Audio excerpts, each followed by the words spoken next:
Welcome to Nerdarchy. For nerds, by nerds, I'm Nerdarchists Dave. And I'm Nerdarchists Ted. Character creation that shines in steampunk and arcanapunk campaigns. Aether Skies is a steampunk fantasy world of flying cities, airships, and arcane-powered technology. In the looming shadows of Eldritch horrors and a returning lost city, espionage, ether sports, and arcane corruption shape every facet of life.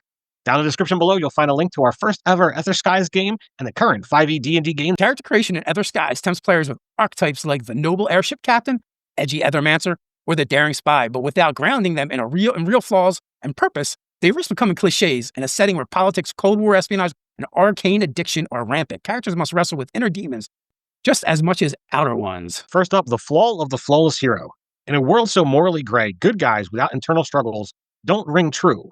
Lean into the rot beneath the brass and crystal. I mean, we probably all played with this player at the table. They're always trying to make that perfect character, the Mary Sue, or I was a great general. We're like, dude, you're level 1. These are things that sound cool in like maybe a novel, but just don't work at the table. Or the character who is without flaws. Like, sure, it's okay to be like, I want to be the lawful good paladin.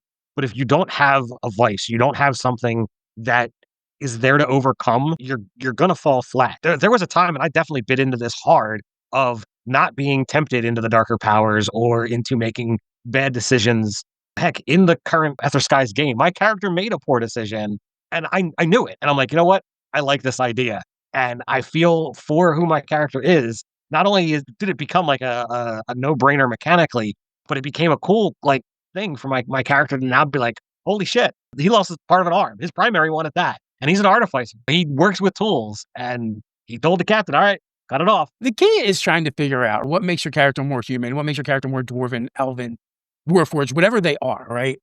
And kind of leaning into that, making your choices matter, making them interesting at the table, right? You can either play into type or play against type, but when you're looking at these flaws, giving them a flaw that maybe that particular character wouldn't normally have, or being like, no, this is definitely a thing that I would lean into as a dwarf, right? Look at Lord of the Rings with the dwarf with his gold sickness, the dragon sickness, right? Like it made those characters more believable. And then when they finally overcome it at the end, it's far more heroic than never having to struggle. That struggle is what helps make the games more memorable.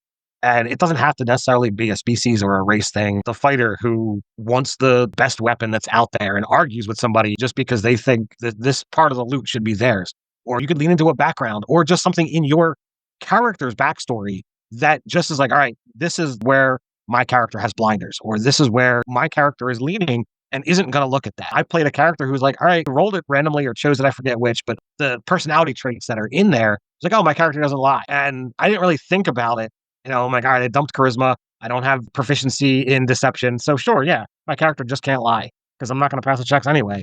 And then sure enough, they've put in a situation where like, all right, we got to tell a lie. And I'm like, I can't do that. So like, sure, it was something that was just picked off of a D8 chart, but it was something that was attached to my scholarly background. I was like, no, I'm a good guy. I'm not going to do this. And whether you extrapolate that to in that you're such a bad liar that everybody sees right through it and that's how you don't lie, or whether you're like, no, I have a code of ethics and I just never do.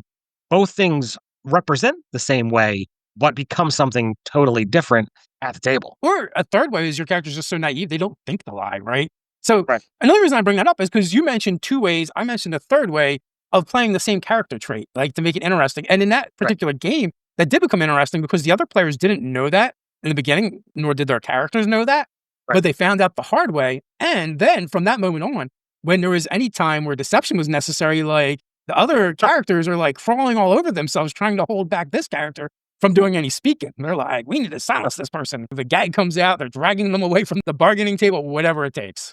Obstacles for the characters to overcome. And at the table, it's a little bit of a hilarity. I think in any of the moments where my character couldn't lie, did I really feel like, oh my God, our lives are in danger because I can't lie. But sometimes the flaws will do that. An inquisitiveness, the gold lust, whatever it is that is going to be your flaw. You can put something in that's like, yep, my character is going to do something stupid. And some of the best memories at the table are because of that. Somebody did something that was unexpected. It was like, all right, well, holy crap, this was amazing. Glad we survived it, even if it was just barely. Yeah, I mean, I played with a character and a player, master of the game, GM Juice was playing, we played a one-shot. And like his one thing was like his character always has a plan, but then his character flaw was his character never sticks to the plan. He would spend all this time creating these elaborate plans with the rest of the group to be the one to immediately throw it out the window. It was just a one-shot. But like, it was hilarious and it was a lot of fun. Why not be the player at the table that goes, this is what my character would do, but to create more like fun and tension at the table in a good way that causes more role playing and more inclusivity at the table. Ethermancer's Curse. Highlight how ether use leads to madness or corruption. Playing an addict to power adds tension and drama, right? And depending on what your game is, right? Maybe magic isn't addictive in your world as it is in Aether Skies, but there's other things, right? Like in one of our other games, Warforged get addicted to something called grind, right? And they use it like a narcotic that really only affects them. And everyone else is kind of using it to fuel stuff.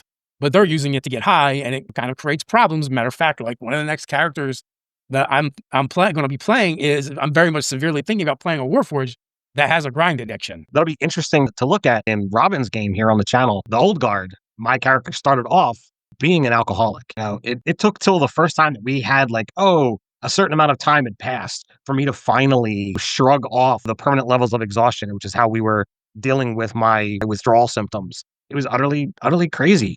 And it's a little difficult when you don't have like, I'm not a drinker, so to play a character who's an alcoholic is a little bit hard. I sometimes leaned on some of those things that are like the stereotypes. But like when you get into these situations where you've got an addiction or you've got something that's like, well, I need to have this, it can create these tension moments, these drama moments when it's not available. Like, what are you willing to do? What sacrifices are you willing to make to be able to get that thing that you crave, to get that thing that you desire? In Aether Skies, we've got a system for madness and corruption. If you tap in too deep, you can literally change who your character is. And even to the point that it stops being a player character and goes over to the NPC side. But it's fun to stick your toe across that line to just see like, all right, how much can I pull in? How much can I do? And it's set in a world with eldritch powers and things that, like, all right, are we talking like everybody's going to become a warlock type of situation? Is there something else going on? There's different lines that can easily be crossed just to be able to gain that little bit more to overcome this challenge or that challenge. And you never know where that line is of what's going to cross from PC to NPC. Yeah. So also the fun thing with building in these kind of flaws is you can also create an arc, right? And also, like, it doesn't have to be there in the beginning. It can be something that develops over the course of play based on whatever is happening in the game. And it doesn't have to always be like, oh, you're just going to be this drunk or you're just going to be a grind addict or whatever the vice is. Could be gambling, could be womanizing, whatever your character is doing. But the interesting part of that is like, how does the struggle affect your character? How's it going to affect the inner workings of the party and the dynamics? Is this something your character can overcome, right? Again, they can triumph eventually over it. Which it sounds like you did in the Old Guard, right? You didn't stay. But for now, there's definitely the possibility of a relapse, depending upon how long the game goes, because there's definitely been some serious up and downs and even some like major inner party struggles. It's a scenario of characters who have got decades worth of relationship. So like, it shouldn't just come to blows. It shouldn't get there because there's got to be a way to figure it out. But like, that's the drama. That's the part that is like, all right, he's like, in essence, like, there was both a little bit of an addiction there. Sure, my character was a recovering alcoholic and, what have you, but he is attached to this power that basically lied to us from the get-go. It is now evil, and that's like his oath. Like that's where he's attached to. And it's like he's not going to stop serving that, to the point that I think like his last level, he selected a level in Warlock just to attribute it to what was going on. So it's definitely a lot of fun to play that out. And that fits into this whole madness, corruption, flaws. It's all built right into this one game that we got on. It's definitely, they can add some depth and some interesting character arcs. And just because you fall off the wagon once doesn't mean you have to stay there. It creates this nice back and forth tugging between will they, won't they, and may also create awesome role playing moments within the party. Like, are they supportive of you? Are they helpful? Or does it go the other way? Yeah, it's always the avenue to look at. And Jake and I have played together long enough, 5, 6, 7 years at this point in time. Robin, who's a GM, has been gaming with me for even longer than that. So I absolutely trust all of them at the table not to just be like, yeah, we're going to screw this all up. So, but sometimes it's the city that shapes you. Whether you're gilded from Arashal or the trash-strewn Pergamentum, your character should carry the weight and worldview of their home. All right, so these are two made-up lying cities in Aether Skies, right? One is kind of opulent and full of art and things of beauty, and the other one is the opposite, right? Pergamentum is kind of where it is one of the junk cities, as well as they kind of take on a lot of the bodies from other cities as well for funeral rites. So the important thing really is just like, where do your character come from? And how does that shape them, right? How does that make them who they are? We're getting ready to play in a new campaign on the channel where Ted wants us to be all from different cities, right? Different places. So we're going to have different ideologies. We're going to have different ways of thinking about things because each city is going to handle things in a different way. And part of the fun is we get to kind of create and come up with that background, that city that we then filter through our GM Ted. And then like we have to decide like how has that shaped our character, not just our backstory, but how that character interacts with the world and their world belief system. When you have these situations, definitely changes. And depending upon where in our world you are, the local government, the country government, that has the ability to shape what's going on. The people that you interact with on a regular basis versus an occasional basis, it all helps bend and weave and twist into your own personal narratives. You can take those kind of real world elements and extrapolate that to what it would be for your character. And I'm having the players all come up with these other places where they're from. One, to kind of help build out the world in little drip strabs and teases, but also so that they're going to get dropped into my city, my location, and they're not going to know crap. So therefore, this is a scenario for them to explore this setting without having any preconceived information or notion. So they're going to have to figure it all out. I'm really excited to see how all of this goes. I've got a second game run in the same city that has now gone through several sessions.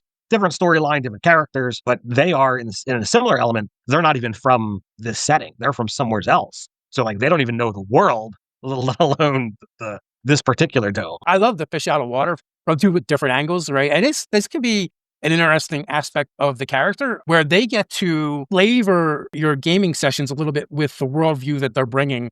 Years ago, I ran a Court of Worms miniseries on Saber Dice, and like all the characters were teleported from different places, from Eberron, some of them from Forgotten Realms.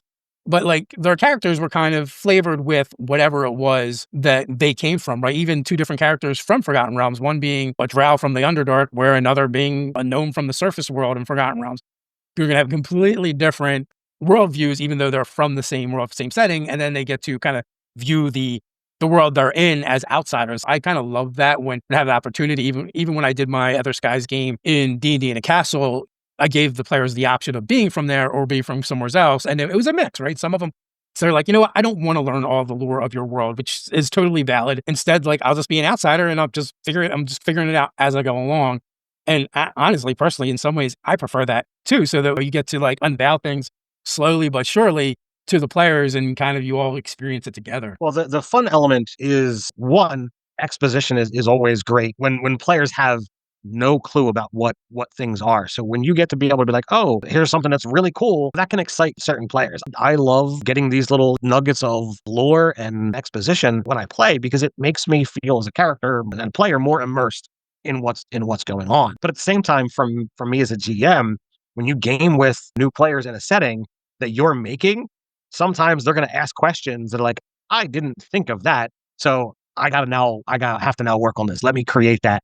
And it helps fill out these holes. And even for veteran GMs, I don't see any problem with this. This is me being tested as a GM to just be like, all right, let me put this out there. Let me get in the hot seat and build this as we play and come up with a cool story along the same lines. What's a flaw or secret you've given your character in a high fantasy setting, and how did you make them more real? If you got value out of this video, hit the like button, subscribe, and ring the bell so you don't miss when we tackle the next great table topic. And remember, flaws tell better stories than feats. So build bold, build broken. And as always, until next time, Stay nerdy. stay nerdy.